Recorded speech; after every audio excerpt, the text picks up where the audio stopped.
దేశంలో అత్యంత ప్రమాదాలు జరుగుతున్న రాష్ట్రాల్లో తెలుగు రాష్ట్రాలు ముందుండడం బాధాకరమని మంత్రి కోమటిరెడ్డి వెంకటరెడ్డి విచారం వ్యక్తం చేశారు. పెరుగుతున్న ట్రాఫిక్ సమస్యలను అధిగమించేందుకు రోడ్డు నిర్మాణం తప్పనిసరి అన్నారు. అందుకు అనుగుణంగా ప్రజలకు మెరుగైన రోడ్లను అందించడమే మా ప్రభుత్వ ధ్యేయమన్నారు. మంత్రి కోమటిరెడ్డి సచివాలయంలో R&B అధికారులతో రివ్యూ మీటింగ్ నిర్వహించారు. రాష్ట్రంలో జాతీయ రహదారులు, గ్రామీణ ప్రాంతాల్లో రోడ్లు, బ్లాక్ స్పాట్ల రిపేర్లపై చర్చించారు. వివిధ దశల్లో కొనసాగుతున్న ఆసుపత్రుల భవనాల నిర్మాణాలపై ఆరా తీశారు. ఈ సందర్భంగా ఆయన మాట్లాడుతూ తాను 24 గంటల పాటు ప్రజల కోసం అందుబాటులో ఉంటానన్నారు. రోడ్లు బాగాలేక ప్రజలు ఎక్కడ ఇబ్బందులు పడవద్దని అధికారులకు సూచించారు. ఏ ప్రభుత్వమైనా విజయవంతం కావాలంటే అధికారుల మద్దతు అవసరమన్నారు.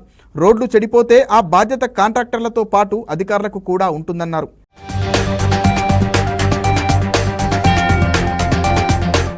RRR వల్ల రెట్టింపు పెట్టుబడులు వచ్చి అభివృద్ధి జరగబోతుందని ఆశాభావం వ్యక్తం చేశారు.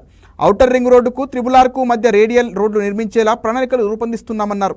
ఈ సందర్భంగా గత ప్రభుత్వం RRR యూటిలిటీ ఛార్జీలు చెల్లించకపోవడం వల్ల పనులు ఆగిపోయాయన్నారు. ముఖ్యమంత్రి రేవంత్ రెడ్డి నేను కేంద్ర మంత్రి నితిన్ గడ్కరీని కలిసి యూటిలిటీ ఛార్జీలను కడతామని చెప్పడంతో పనులకు ఆమోదం లభించిందన్నారు. జాతీయ రహదారుల నిర్మాణ పనులు వేగంగా చేయాలన్నారు. NH65ని గ్రీన్ఫీల్డ్ హైవేగా నిర్మాణం కోసం ముందుకు వెళ్తున్నామన్నారు.